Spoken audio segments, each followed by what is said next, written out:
আমি একটা ঐতিহাসিক চরিত্রকে যখন কাব্যে নিয়ে আসা হয় তখন যে কত কষ্ট সেটা আমি বুঝি। আমার বিশেষ বন্ধু শাহজাদা ফিরদৌসের বাড়িতে বসে একদিনকে কথা হচ্ছিল।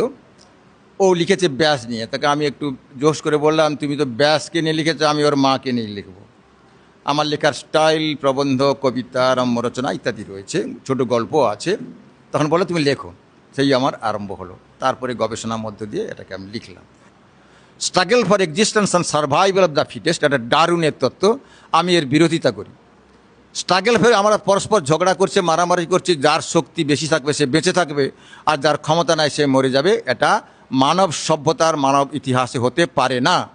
ইন্ডিয়ান ফিলোসফি সবসময় বলছে যে কোপারেশন অ্যান্ড ম্যানিফেস্টেশন, পরস্পর সহযোগিতা এবং বিকাশ। আমি সত্যবতী কাব্যের মধ্য দিয়ে সেটাই প্রমাণ করাতে চেয়েছি। ছবিটা বইয়ে প্রথমে দেখো, বিশেষ বৈশিষ্ট্য, সত্যবতী তার শেষ বয়সে তার প্রাসাদের পাশে দিঘির ঘাটে বসে তার নিজের প্রতিচ্ছবি, প্রতিবিম্ব দেখছে। নিচে আছে 5টা পদ্ম, কুঁড়ি, তারপরে একটু ফুটেছে, ইত্যাদি ইত্যাদি করে প্রস্ফুটিত অবস্থা 5টা পদ্ম রয়েছে। মেয়েদের 5টা অবস্থা রয়েছে: নগ্নিকা, কুমারী, কন্যা, বধূ, মাতা।